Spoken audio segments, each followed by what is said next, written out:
Hello, my name is Justin DeClue, and I'm here today with Will Sloan. And you're listening to the Important Cinema Club, where we talk about important filmmakers like the one, the only, Bruce Lee.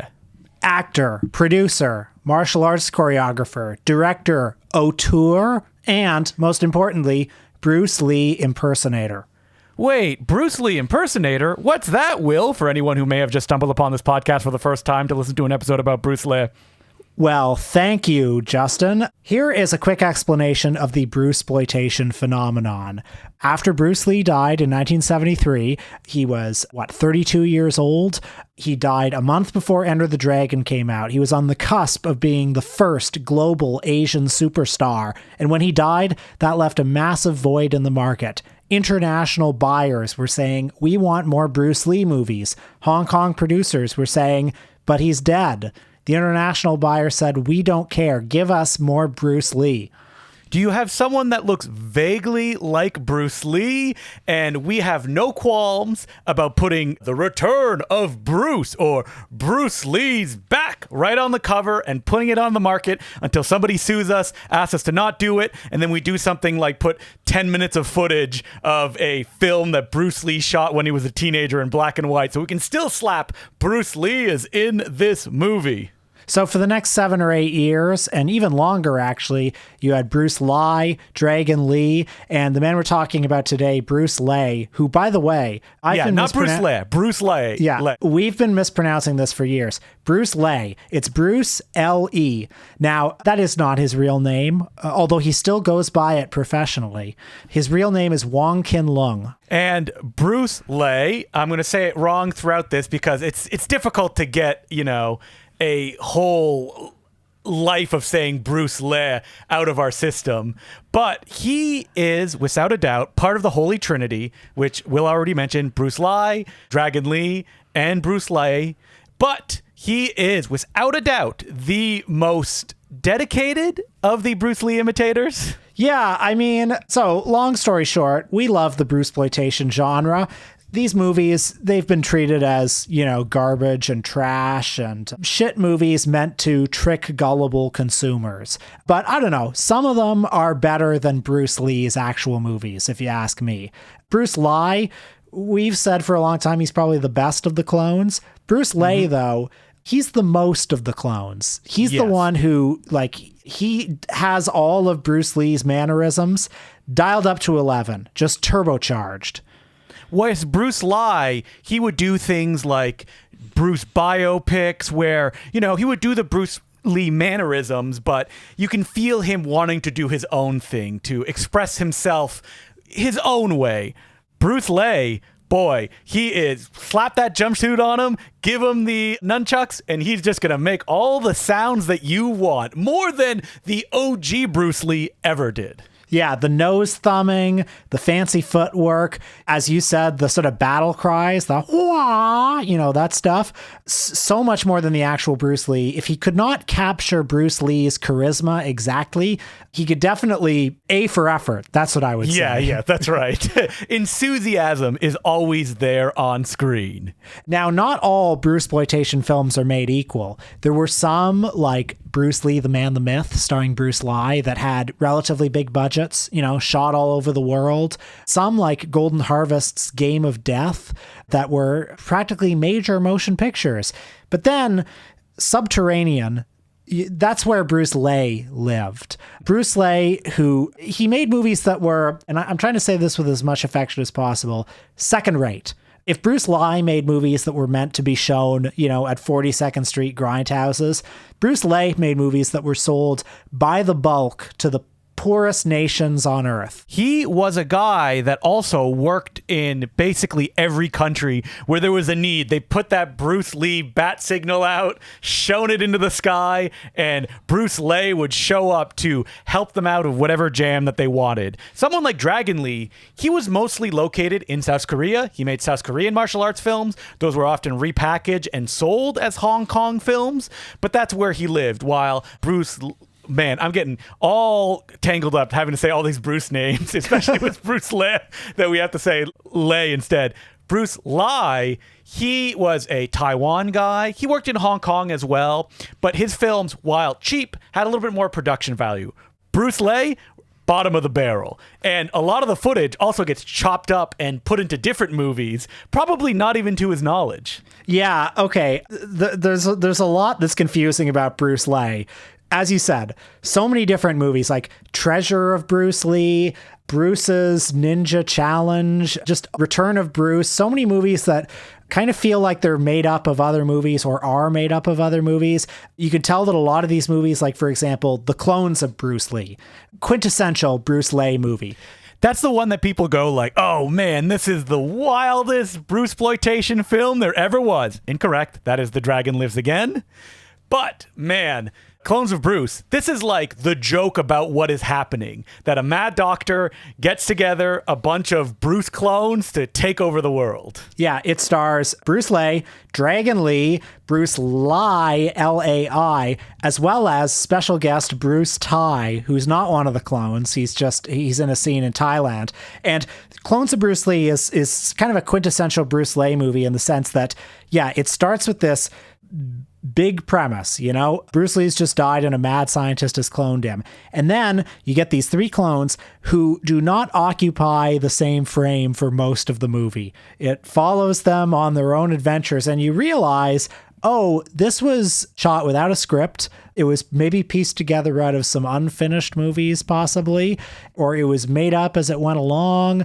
Enter Three Dragons with Dragon Lee is another movie like that. You don't see all three dragons on screen at the same time. The world, they're really desperate for Brucesploitation, so they're all busy. Like Dragon Lee, like you said, he showed up briefly and goes off on his own adventure. It's funny to think that Dragon was the one that was like the most in demand out of all of them. Clones of Bruce Lee is also a film that Bruce Lee had a relationship with a producer named Dick Randall, and that there was a little bit more awareness there. And that's why some of the Bruce Lee pictures have that kind of, jokiness to them. So a little bit about Bruce Lee's background, and eventually we will get to justifying why we're devoting an episode to him. So he was born in Burma. He grew up in Hong Kong. In his early 20s, he was a stuntman and bit part actor at the legendary Shaw Brothers studio. You can see him in such films as Inframan, the legendary Hong Kong superhero film. He has a small role in that. He has a small role in a number of Hong Kong Shaw Brothers films. But he felt stifled by the Shaw Brothers.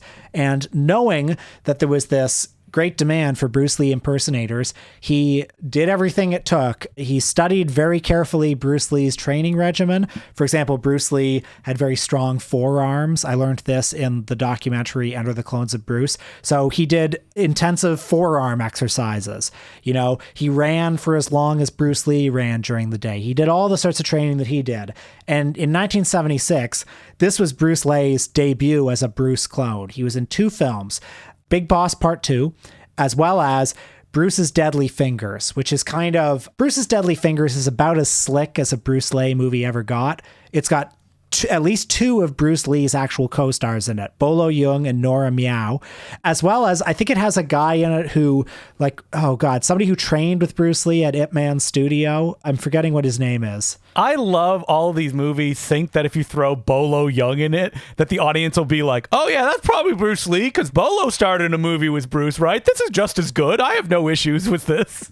Bolo Yeung was the Eric Roberts of low-budget kung fu movies. He was just in all of them, and it didn't matter how shit they were. Especially Brucesploitation films. Like, you give him a call, and before you say, hey, I got a Bruce, he's like on the plane, and he's right on set to do what he has to do. Which is funny because, as a martial artist, Bolo, which will clearly get his own episode at some time, he did direct some movies, he's like really muscular, and he can move, but he can't move that well. So he's more of like a figurehead more than anything else. Well, as is pointed out in the new documentary, Enter the Clones of Bruce, Bolo Yeung is in Enter the Dragon. He's very memorable in Enter the Dragon, but somehow he does not fight Bruce Lee in Enter the Dragon. He does not. So there are literally dozens, I'm going to say dozens of Brucesploitation films that he's in. At least I would argue dozen. there's probably seemingly hundreds of Bruce Lee films or Brucesploitation films that he's in. Where yeah, like a lot of the Brucesploitation films, some of them are biopics, some of them are speculative films about him, but a lot of them are sort of like Bruce Lee fan fiction. So it's like, what if Bruce Lee fought Bolo?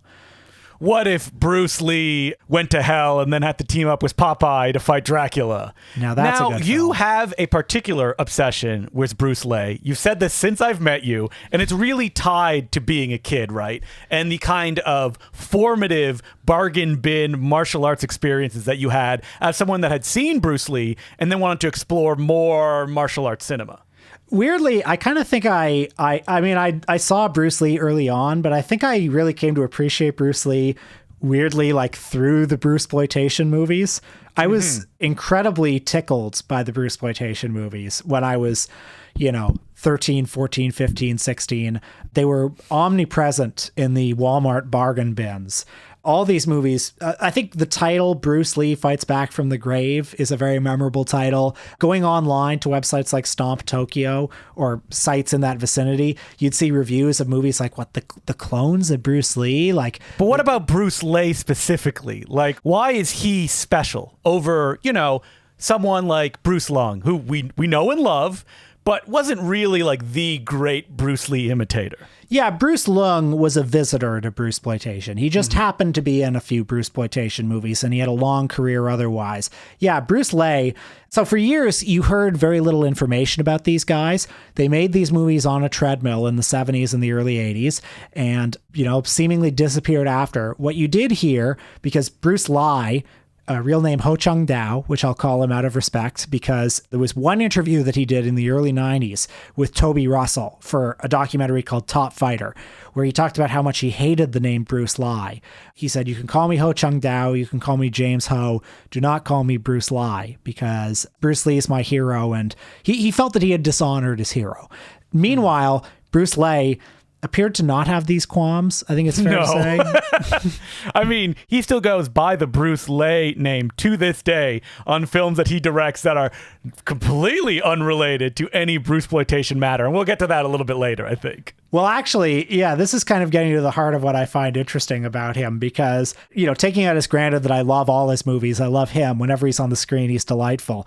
What I really like about him is, he disappears in the late 80s, early 90s, and then mysteriously, after 10 or 15 years, he comes back. He's recently directed, like within the last decade, 2 Chinese propaganda films, like World War II movies, and he's directed them under the name Bruce Lee.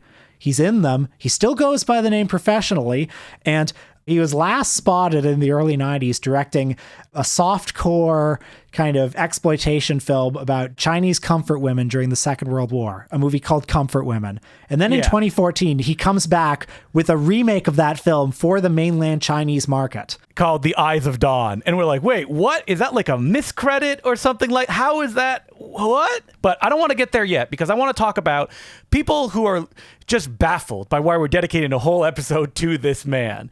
Let's just, one little movie that if you watch it and you're not like, okay, I get the magic here, then, this Bruce is probably not for you. And that's a picture produced by Dick Randall called Challenge of the Tiger from 1980. Mwah. That's what I say to that. Mwah. Is there a more kind of perfect exploitation film than Challenge of the Tiger, that it's like you take from the head of a 12-year-old boy of what they would want to see in this type of movie and you throw it all on screen? Now, credited to be directed by Bruce Lee himself. The film is a two-hander between him and Richard Harrison, which we can't open this can of worms about who Richard Harrison is because... Wait, I can do it. I can say this briefly. Richard Harrison was an American pretty boy, like an American muscle man guy who may have married 50s. a studio head's daughter, which gave him his first few roles. Yeah, his greatest contribution to film history, and he has many, is that he turned down The Man with No Name, thus leading to Clint Eastwood becoming a star. And then in the 80s, he appeared in dozens of Godfrey Ho ninja movies. But that's the can of worms you're talking about. Yeah. And so Richard Harrison, looking very sunburned in Challenge of the Tiger, is introduced at his mansion where he lives at. He's supposed to be a CIA agent, but I guess he has a big enough salary to afford dozens of topless women who play tennis with him in slow motion. I mean, if you're not sold on this movie in the first 5 minutes, just give up. Yeah, it's a buddy movie. It's a sort of a Rush Hour kind of thing with Bruce Lee. The original Rush Hour, Challenge of the Tiger. The fastest fists in the East and the biggest cock in the West. you got Bruce who fights, and you got Richard Harrison who the one bit of direction he seemed to have gotten was be Sean Connery, and give as little effort as possible as well. Yeah, so he's always making out with some woman. There's as you said, the slow motion topless tennis scene, and he contributes very little to the dynamic apart from being smug, and it goes from there. The plot involves a mad scientist who has come up with a formula that will make every man on Earth sterile. And that is the biggest threat to Richard Harrison. Yeah. He spends so much time in this movie in grungy little hotel rooms to get into way too long sex scenes with other actors. Oh my God. It rules so much. And Richard Harrison, I mean, he looks drunk. I mean, maybe he's not, but he certainly looks it. In this movie, they go on an adventure, going from city to city, going to promotional parties, supposedly for Conan the Barbarian, to shake hands of actors who do not know they will then be credited and appear in this film. This is awesome, okay? There's a scene at the racetrack where he goes up to Jane Seymour, and then he goes up to Jack Klugman, and he shakes their hands. And their names ended up on the poster. Special appearance by Jane Seymour and Jack Klugman.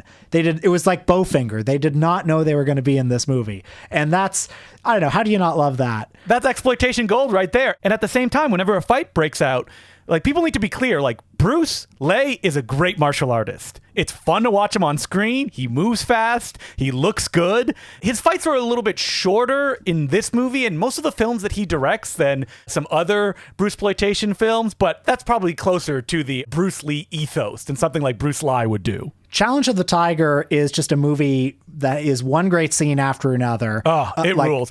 Early on, he fights a bull, for instance. A real bull and a fake bull, which just makes the scene better. Of like a close-up of him like smacking a big like foam bull, but then being chased by a real one in the wide shot. You know, there are all these awesome martial arts scenes all over the place. And it's one of those things where it's like the alchemy this movie has, it's not exactly... It's somewhere between good and bad. Like, it's constantly delivering entertainment, and you're laughing at it, sort of, but then the movie, you also think like the movie is delivering exactly on the level that it's supposed to. Like, it's fast paced, it's funny, it's action packed. And do you buy the partnership between these two guys? No, but it has an interesting, fun texture and chemistry all its own. And you get so many different flavors of what a cult film can be, where you'll have a scene where Bruce Lee and Wang Zhongli, the super kicker, get into a fight. And this fight rules. Like, you see Bruce Lee and you're like, oh, wow, him finally going up against another martial artist and having time to like plan their moves and pull it out. But then that fight ends with Wang Zhongli driving off a cliff and exploding in a car because they maybe didn't have enough time to finish the fight. So they had to put the pieces together and figure something out. What an incredible mix of just like the sublime and the ridiculous. Just as you're about to laugh at this movie, it'll throw in something that's legitimately good, and then, vice versa. It's an incredible mixture of just tones. Speaking of those two poles, at the screening that we were at, there was a woman by herself sitting beside me. And you know it's a great exploitation film where you can feel the audience kind of like bonding with the experience, and you're like laughing at the right part. Or maybe you say something like under your breath and like everybody in your row laughs, but not so anybody else can hear. But at the same time, on the other pole, there was a guy at the end of the aisle in the cinema that we saw this in. And oh man, this guy ruled, because he was talking throughout the movie, but he was doing it in almost like an unconscious way that like his brain could not stop him because he was enjoying the movie so much. Yeah, it was like if Bruce was on screen with Bolo, you'd hear him go, oh man, it's Bolo. And then he would go... didn't he go, what? Richard Harrison's in this one?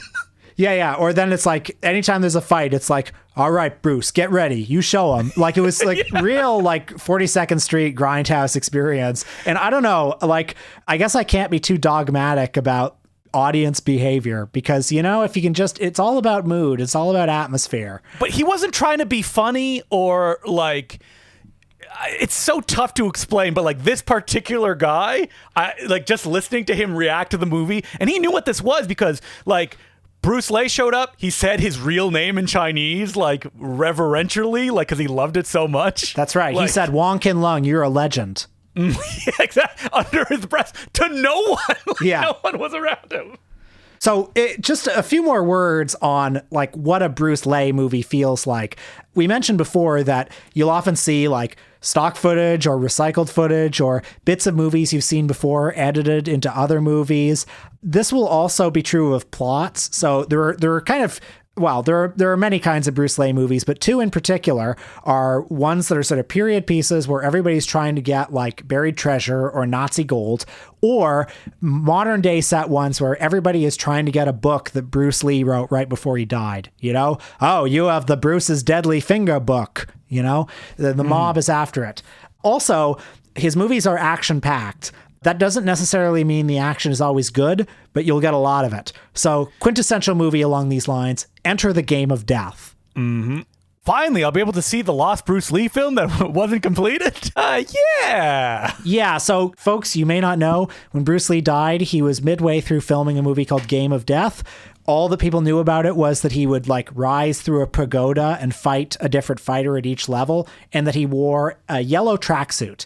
And many different companies made knockoff Game of Death movies to try to convince the audience, oh, this is the movie. This is the lost Bruce Lee movie. Well, Enter the Game of Death has that. It's like, what would you say? But it has so much fighting as well. Like once he enters the like tower he has to climb, it's just fight after fight after fight after fight. And after a while, it sort of becomes like Muzak. The choreography is obviously like pretty ad hoc. It sort of washes over you. Like, for example, a Bruce Lee fight, you know, in Way of the Dragon when he fights Chuck Norris. Like, there are more technically impressive or more acrobatic fights, but the reason that fight lingers in the memory is because it tells a story, because of the showmanship, because of individual moments in the fight. But yeah, it tells a story. Well, a Bruce Lee fight does not tell a story. It goes and it goes and it goes and it goes, and eventually it's over. Like, I saw one this week, one of his Filipino movies called Bruce's Fist of Vengeance. It's this long, long fight that ends it. And this is a really bottom of the barrel movie, by the way. Like, this is the pits.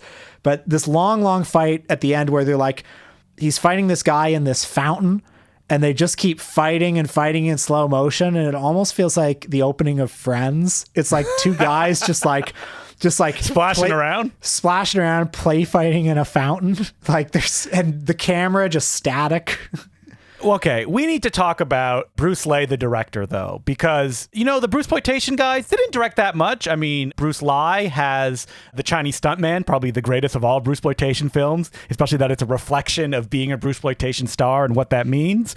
But Bruce Lee, he had a weird run where, like, in 1977, he's credited on Return of Bruce, films like Bruce Lee, the Superhero, the aforementioned Challenge of the Tiger, and then you get, like, Bruce, King of Kung Fu, Bruce Strikes Back, like kind of interchangeable. Did he direct them? Did he not? Oftentimes he shares the credit with a co-director. But then in 1990, something happened because he directed 3 pictures released that year, and they all have very big budgets. Now, the weirdest one is Ghost of the Fox because it's a Chinese ghost story ripoff that Bruce Lee happened to direct.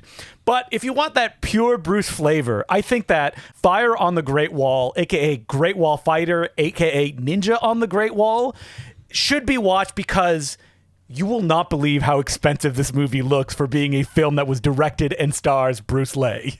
Right. So this movie, yeah, it was made in the late 80s or maybe 1990, as you said. It's well after the Brucesploitation cycle has crested. Bruce Lee. A common mistake to make. Yeah.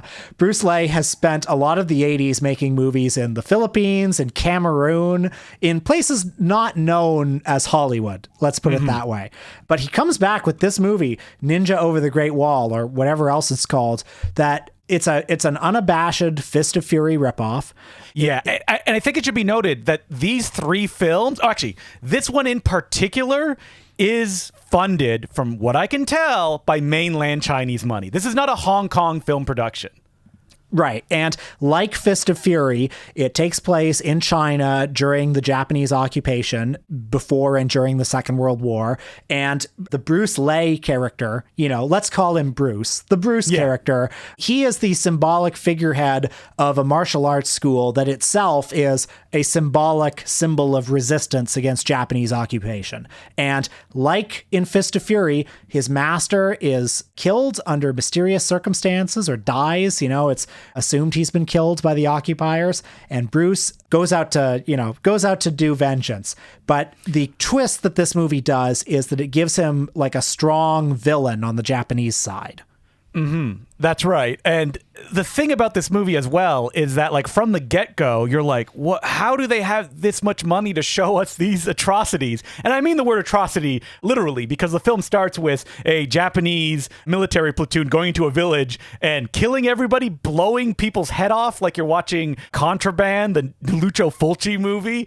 And there's a shot near the end of this kind of like prologue where the camera pans over just mountains of bones, like you're watching Alain René's Night and Fog. And I start to think, like, are those real bones? Like, where would they have gotten all these fake bones for this opening? And that's like how the film keeps going, where there's like a sense of scale and money that's almost unbelievable in the way that it plays out, until it comes to the climax, where me and Will had the same reaction where we watched it. This big final fight between the Japanese fighter and Bruce Lee. And it's Bruce Lee, excuse me. His name is Bruce Lee. I make the same mistake everybody else does. And it takes place on the Great Wall, and we're looking, going like, okay, how did they fake this? How did they not, shoot in a back alley somewhere and pretend? But the thing is, they are shooting on the Great Wall of China, and like hundreds of people are watching them do it, as you see in the wide shots. It's insanity. I mean, This guy, Bruce Lee, the toilet of international cinema, which I say with affection. I like to call him the world traveler of international cinema. Thank you very much. Well, hey, listen, he delivered this scene, and I think that's awesome. Like, he convinced them to let him film a fight scene on the Great Wall of China with a Cecil B. DeMille style crowd. Very well executed. Which is then interrupted by him punching the Japanese fighter, and it cutting to like the cheapest animation of 2 frames of his like bones breaking. So that's a Bruce Lee trope. Yeah, he likes to do that. He loves that. He loves that so much. We did watch without subtitles the other film we directed in 1990, The Black Spot. That one is actually a French co-production that like a French producer brought Bruce in, who then brought in like mainland Chinese producers. So there's 2 versions, one with more softcore. But what we're really interested in is the 1992 film, which was previously mentioned, Comfort Women, which Bruce Lee directed. And watching it for the first time this week, I was very surprised. Also co-stars in. Yeah, so Comfort Women, this isn't one that I would necessarily recommend you guys seek out. You said softcore when you were describing it. It's as hardcore as you can get without any penetration, basically. Right, and a lot of the sex in this movie is of the non-consensual variety. And it goes on for a long time, too, when it happens. Yeah, and my chief interest in this movie, as well as its remake, is just that they seem to basically be passion projects for Bruce Lee. Mm-hmm. He seems very interested in this issue. Well, I mean, he understands, or a producer understands, how much exploitation he has to put into it, like the gross stuff to get people like talking about it, I guess. But just like the previous picture on the Great Wall, this one has an insane budget for what it is. Oh, yeah. So it's the story of a reporter, a female reporter who goes undercover during the Second World War to investigate the plight of Chinese comfort women. That is, Chinese women who are forced into sex slavery to serve Japanese soldiers. This, of course, was a very real phenomenon during the Second World War, a terrible historical atrocity, and obviously very traumatic on the collective Chinese psyche. It is interesting, there was a whole wave of these, like, World War II Japanese atrocity movies that were made in Hong Kong in the early 90s. Most of them spawned by the success of Men Behind the Sun, which, Men Behind the Sun, which is one of the most disgusting films ever made. But was supposedly also a passion project for its director. It did not come out of like, oh, I can make money by doing this. Yeah, absolutely. That director studied this for years, researched all of these atrocities. Not all of the sequels were made in the same spirit. Wait, let's see who directed those sequels. Oh, Godfrey Ho. Yeah. Okay. So that's kind of what fascinates me about comfort women, like this Bruce Lee movie. I mean, it's a, as it goes, it's a well-executed movie. It's not a poorly directed film. It will make you feel unclean. And it's also weirdly interrupted with Bruce Lee getting into martial arts fights throughout the movie. Where you're like, okay. So I guess Bruce was like, all right, I gotta do some scenes where I'm cool though, and I do some stunts and stuff like that in between these horrifying scenes where you watch a lot of bare men's butts just like move up and down for seemingly minutes on end. Yeah, I mean, if you haven't seen a Category 3 Hong Kong exploitation film, this is as good an example as any. And it's like you'll find it peculiar that there was a whole genre of movies like this because like, I mean, well, because it's such a big taboo. Right? Yeah. Like, that's why people go to the theater and see something like this. Now, was it I'm looking here. It says its language was Cantonese, but it feels like they shot in mainland China for this film. Yeah, maybe they did. And I mean, like the last act, the action, the explosions and all that stuff, I mean, it's pretty spectacular. I mean, what's fascinating about these Category 3 movies is, as sort of disgusting and despicable as a lot of them were, and like sexually explicit and full of ugly sexual violence, they were real movies. They had incredible production values, a lot of them.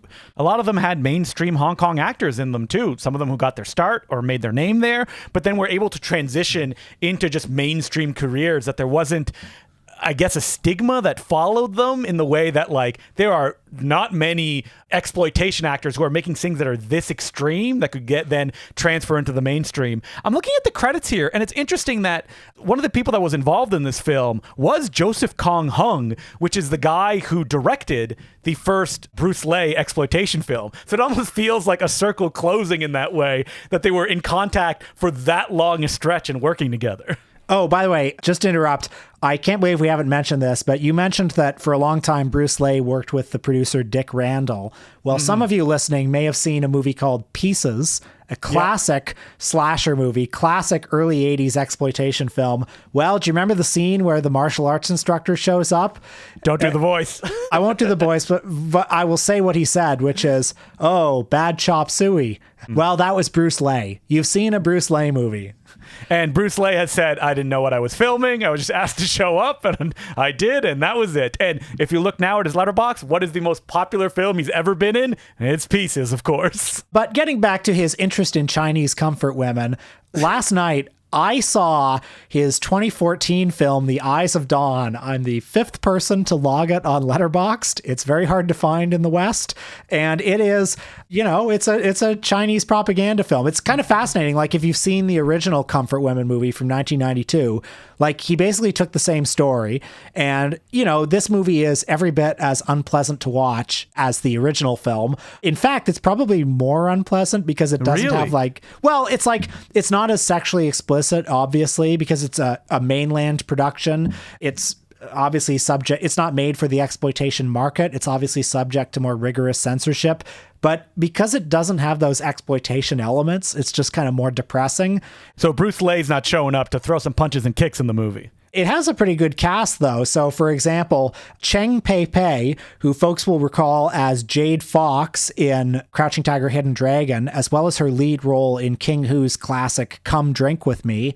That's right, she's one of the true legends of Chinese film.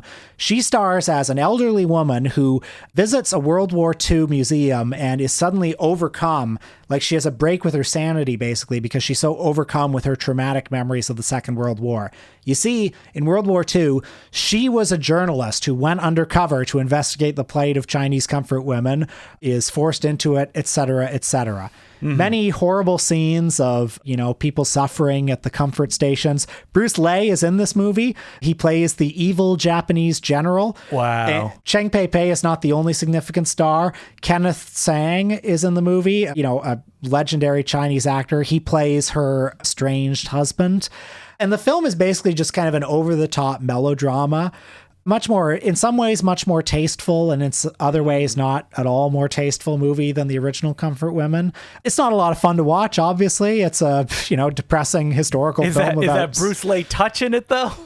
Well, the Bruce Lee touch is in it in the sense that it's completely unsubtle, Like that kind of degradation, violence, and exploitation is seen all the time in those types of Chinese films. Like if you've ever read even like an early propaganda piece of what the movie Taking of Tiger Mountain was based on, I have the novel of it that the Chinese English embassy was giving out like in the maybe 40s or 50s. And it is so violent and like grim because you want to portray the enemy doing such horrible things and comfort women. This new version and the original is kind of just an extension of that. And this new one, because it is more it kind of explicitly conceived as a propaganda film, it has a much more didactic or a much more obviously stated aim, which is the characters in the movie want the Japanese government to be held accountable, or at least like state that this happened, state the country's complicity in this.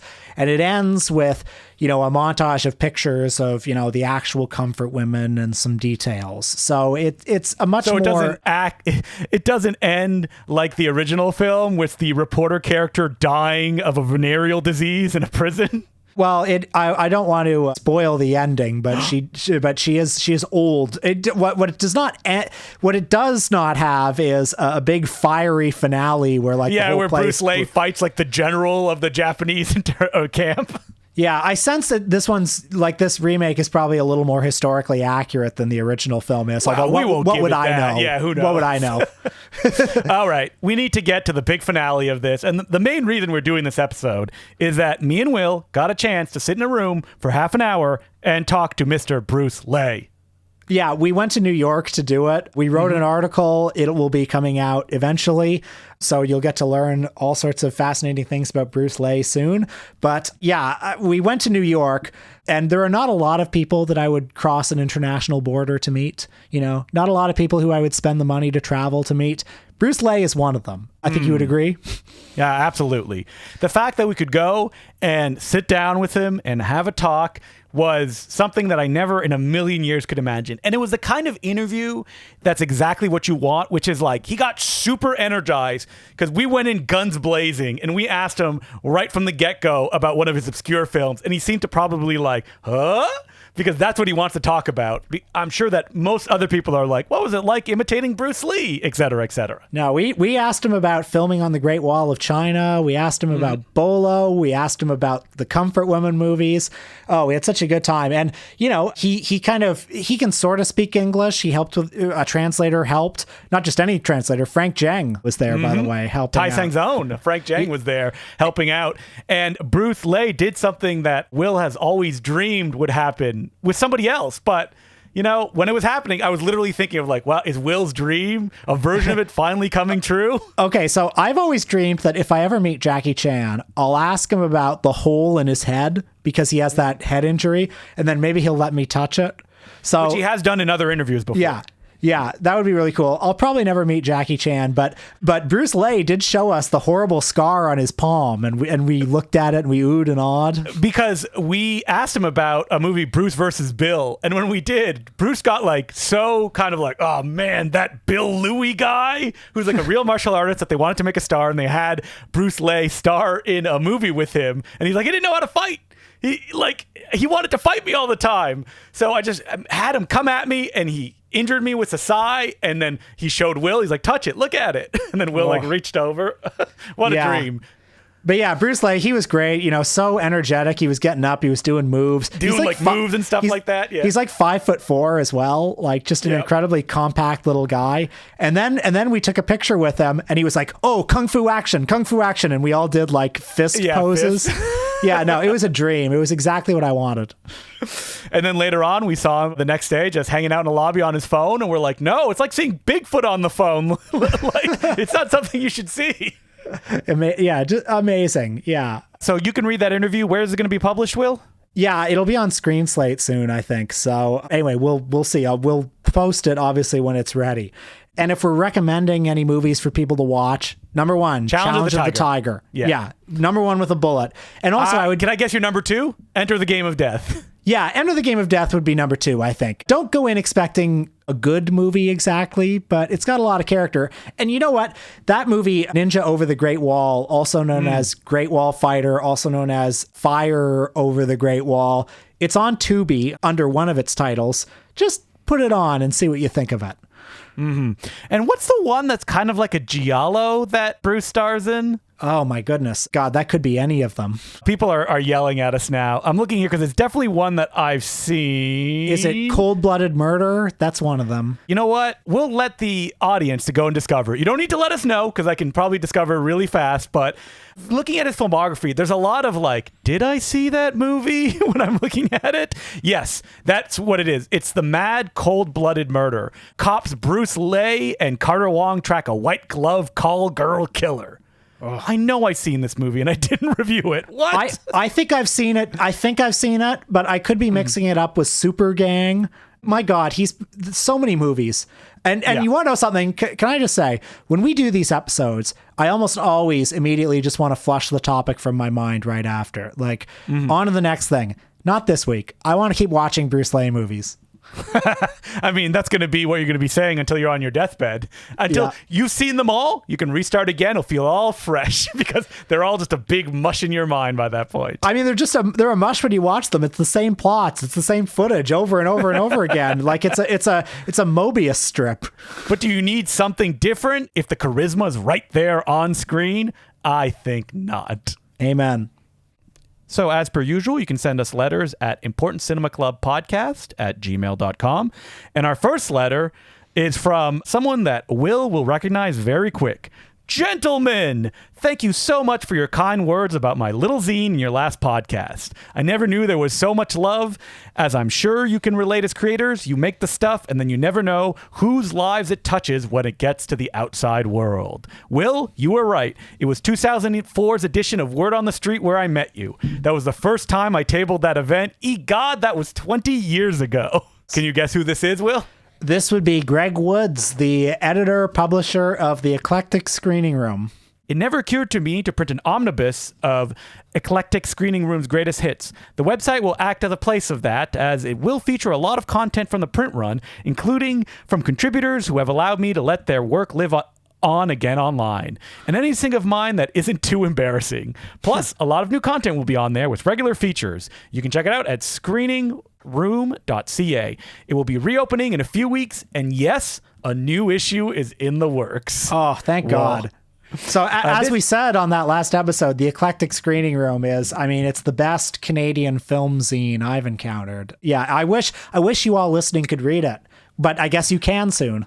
Yep, online. This episode certainly hit on a lot of the trends in Toronto's film community. You could do a show alone on the Toronto video stores that have departed. Queen, Suspect, Phoenix, Movie Art Decor, The Film Buff, Review Video, a lot of those I've never heard of before. And of course, my local 2-for-1 movies. I remember there was like multiple, was it 2Q video that were floating around when I first moved to Toronto? I remember 2Q video. There was one on Queen Street and there was one on Bloor Street somewhere. I remember going to the going out of business sale for both of them.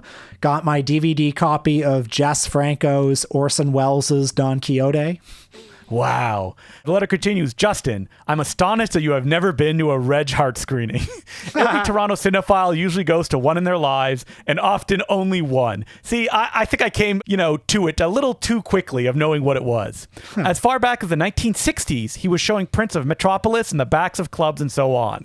In the mid-90s, there was a lot of publicity about his Cineforum because of the legal issues in running a screening venue in his own home. And part of that publicity was that he had announced that he had had enough of fighting with the city of Toronto all the time, so he was going to do one big final event, symbolically destroy his film projector, and move to Montreal. Guess what? It never happened. That's happened at least several times in my lifetime. That cycle. Has it?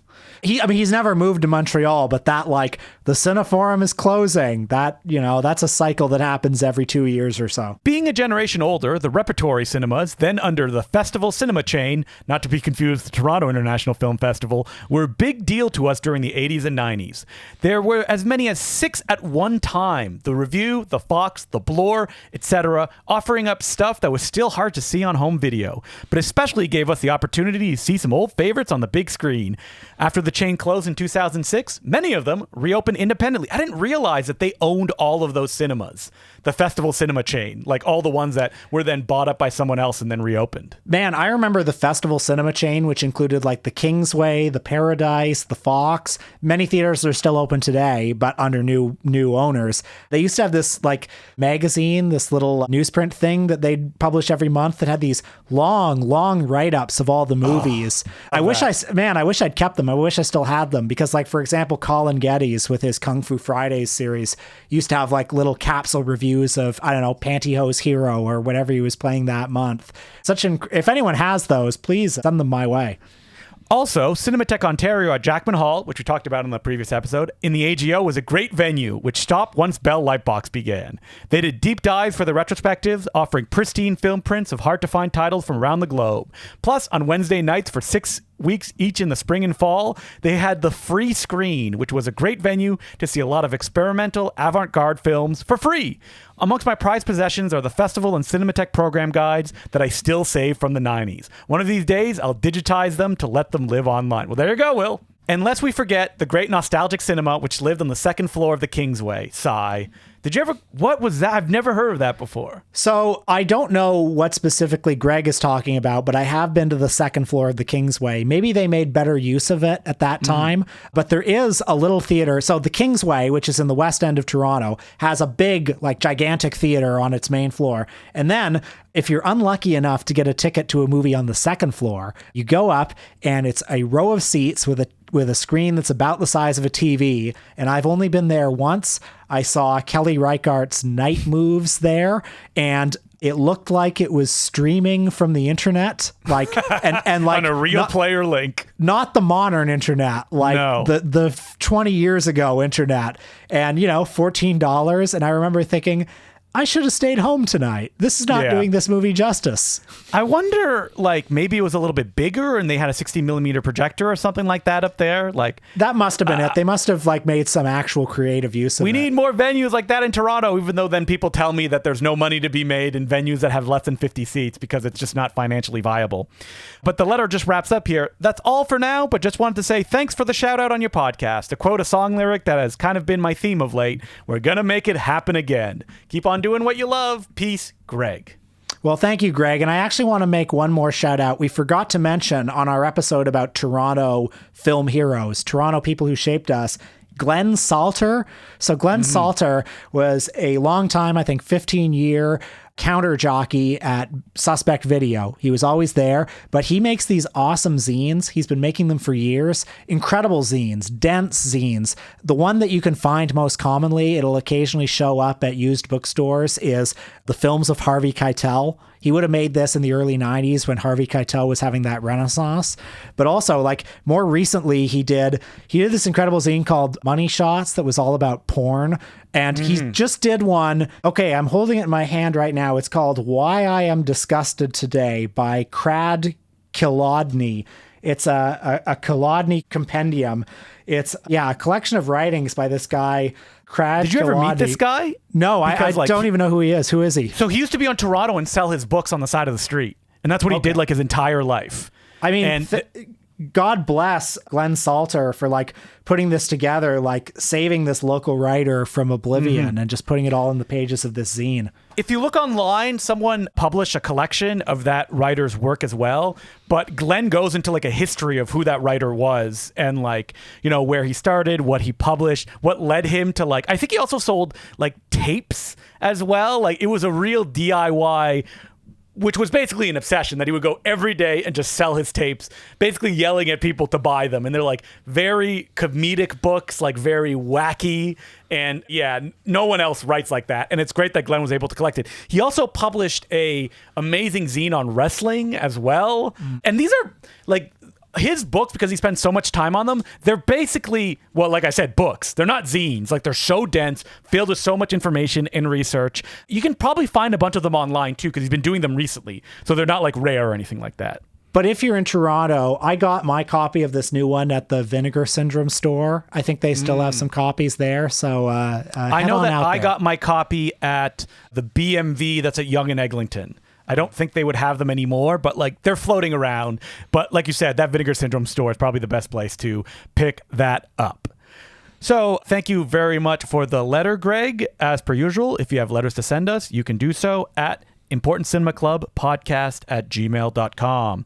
For Patreon this week, hey, it's the end of the month, so it's the episode we do at the end of every month now, What We've Been Watching, where me and Will go through anything that was not podcast related, share our thoughts, have fun, high five, and talk about all the movies people are like, why haven't you talked about this? Well, we've probably talked about it on What We've Been Watching, so check that out at patreon.com/theimportantcinemaclub. So Justin, what are we doing next week? You love Elvis, right, Will? Sure, he's fine. Well, what about Elvis movies? I mean, if you don't like him as a person or music, you love his movies, right? Oh, yeah. I mean, all those Elvis movies I've definitely watched. Yeah, I love them. So Elvis Presley had a career that, if people don't really know it, is absolutely wild in how many movies are up there and movies that he was involved with. But as we discussed in our Norman Turog episode, Elvis's favorite director, none of them have really stood the test of time. But when you work as much as Elvis did, you know, a stop clock or a broken clock tells the right time twice a day. Did he make some great movies with auteurist filmmakers? Because, you know what? I say auteurist. I don't think they're auteurs, really. They're mostly journeymen who are known as great directors. So this is like Elvis working with great directors. Yeah. Michael Curtiz. So Elvis made movies with Michael Curtiz, the great director of Casablanca. He made at least one movie with Don Siegel, Flaming Star.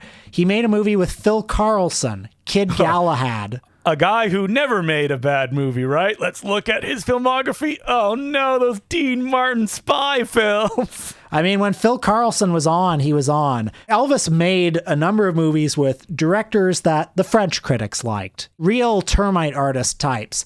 And we're just kind of curious, like, these are directors we love. These are directors who, when they were on their game, delivered, you know, masterpieces and delivered distinctive masterpieces that reflected their voice. They weren't Norman Turog, you know, they were Don Siegel. So did they bring any of that to Elvis? Well, we're about to find out, because we're going to watch Kid Galahad, Flaming Star, and King Creole for next week's episode. And King Creole is 116 minutes. No. Oh, Isn't Don Siegel supposed to be like efficient and like to the point? Anyway, I do want to say something very sobering.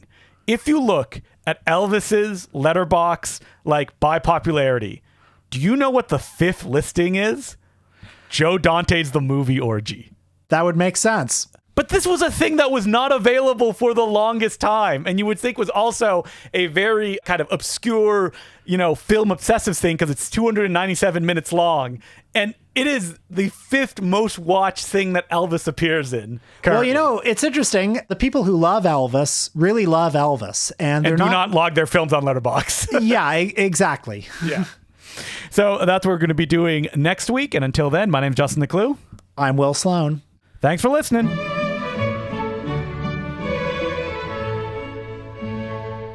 Hello, this is Justin letting you know that if you have some free time this weekend, coming up on May 4th, I will be hosting an all musical movie 24-hour marathon on twitch.tv/Important Cinema Club. Yes, that's right. More than 24 hours of all musical movies that we'll be singing. There will be dancing. There will be me introducing every film in between.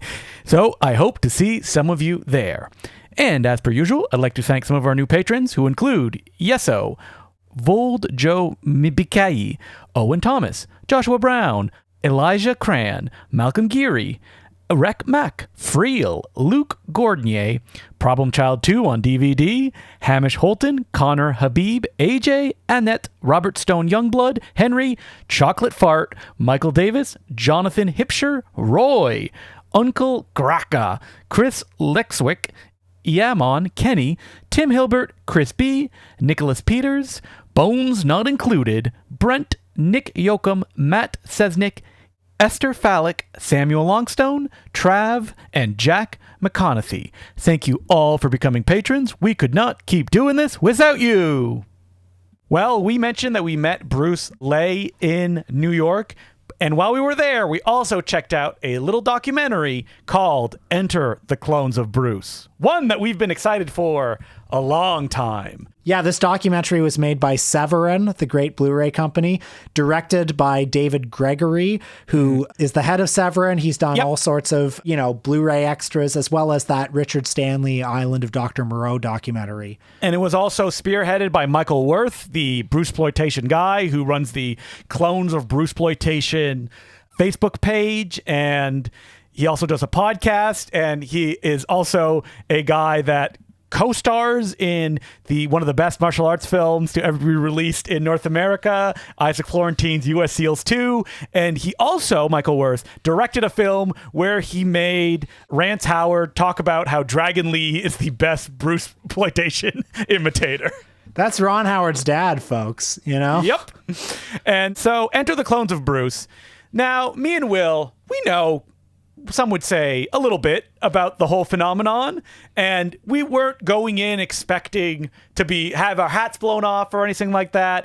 We just wanted to see our boys up on screen talking about the careers that they've had.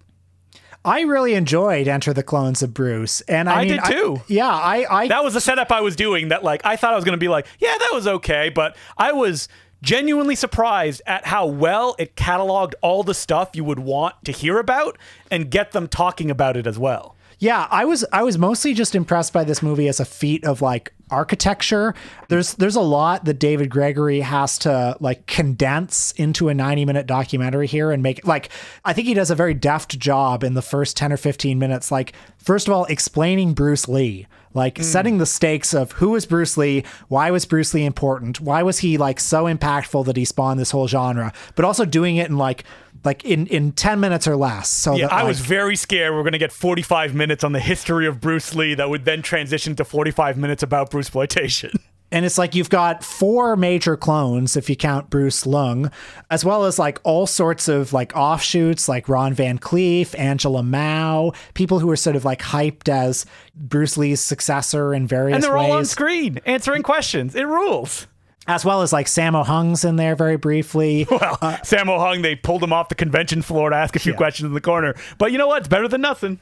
And as well as there are all sorts of things the real Bruce Lee or the Green Hornet movie, stuff where they took old footage of Bruce Lee and repackaged it into a new movie. The Bruceploitation phenomenon is massive and has all sorts of tentacles. And this documentary did a good job, doing an explainer, just comprehensively getting it all into one thing.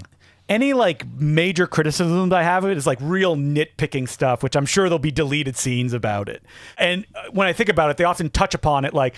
They kind of go into the fact that people who acted with Bruce Lee made a career out of it. For example, Bolo Young, they talk about how it's kind of as we talked about, a fantasy of what would a Bruce Lee film be like if he fought Bolo. But I wish they had dug down into be look at all these other guys that also made careers out of oh, you appeared once as the white guy in a Bruce Lee film, and now you're in a million of them, including being the Mad Doctor in Clones of Bruce Lee. I knew you were thinking of John Ben, the guy who plays the mafioso in Way of the Dragon. That guy.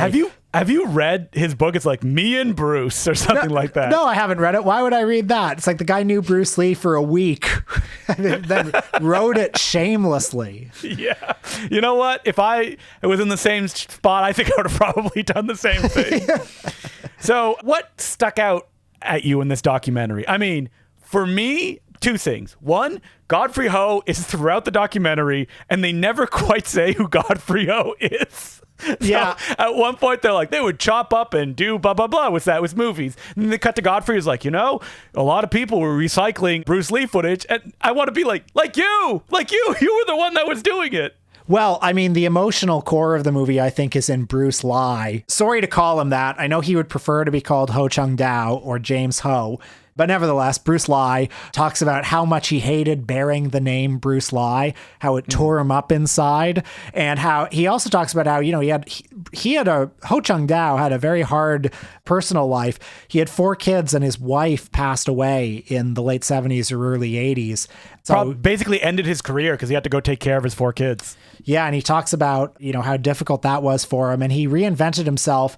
He does like acupuncture in Taiwan now, and he teaches martial arts to children and the elderly. Folks, if you're in Taiwan soon, drop in on him, say hello, tell him we sent you. I'm sure he would love that. You even get Dragon Lee, another kind of mysterious, like unknowable figure, talking about how when I was a star, I kind of let my wife down, and my life is now made up of trying to make it up to her. And it's like, oh man, look at this pathos at the end of this documentary. Then we cut to Bruce Lee being like, martial arts movies are coming back. I think it's finally time. I mean, Bruce Lee says that. Yeah. Oh, geez. I can't get any of these right. Bruces. So many Bruces. Too many bruises. Or Bruce Long sitting beside his bottle of wine that he puts out that has his face on it. Oh man, you see they do a close-up of Bruce Lung's knuckles, which are I think they do. Both Bruce Lee and Bruce Long have just completely not calloused. scabbed over, calloused knuckles. If I have one minor and completely friendly criticism of this documentary, I think it's that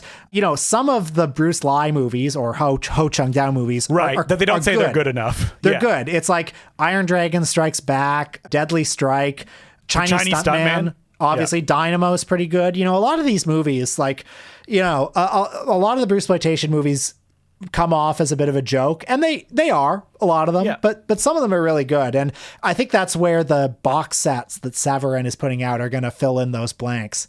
Oh, absolutely. We were talking to Michael Worth, and he was saying that he's already heading up to do more interviews with Bruce Lee to add in the documentary, maybe even show him people reacting to it, maybe a commentary as well. Oh, I know he recorded one with Bruce heart. Lee. Yeah, so we're gonna be filled with Brucesploitation. Now, are we featured on any of these special features? And we're waiting by the phone. Here's what I want to say. If you know Michael Worth, just drop a line that we'd be great on a commentary. I don't know. Just saying. I was talking with Michael Worth, and someone came up and was like, oh, are you Justin from Gold Ninja Video? And I went, yes. He's like, I love the Iron Dragon Strikes Back. And I was like, oh, they're going to be putting it out soon, I hear. And it'll be way better because it'll be remastered and stuff like that. And Michael Worth was like, well, I don't know if it'll be better. And I was like, Michael Worth, it will be better. But the only thing that could make it better is including a commentary by Justin DeClue and Will Sloan. Didn't say that part, but I was thinking it. How many thousands of people listen to this podcast? I'm sure some of you know Michael Worth. I'm just saying, let him know. No, don't bother Michael Worth, please. He knows we exist. So, okay. It's fine. You know what the most shocking part of the documentary was? When it suddenly cut to Joseph Lie of the famous Godfrey Ho, Thomas Tang, Joseph Lie trinity. Well, famously, did Joseph Lie's office not burn to the ground? Yeah, or was it Thomas Tang? It was one or the other. One of their offices burned down, and untrue rumors were going around being one of them never existed, that he just was created as a tax scheme or something like that. But there he is, Joseph Lie, right there on screen answering question. But yeah, it's wild that they were able to get all of these people. I look forward to I'm sure they'll include it on the docs, extended interviews where questions that didn't fit thematically into the story they were saying, because I'm sure there's so much gold there. I hope so.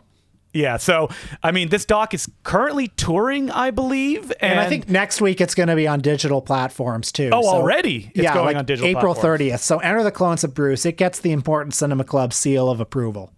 And you can also, if you don't want to watch it digitally, just pick up that Clones of Bruce Lee, a set that Severin's putting out, because that doc's going to be on it. And can't wait. Man, you will get your money's worth out. The movie that they included, including a lost film that has never been released. What a time that's going to be.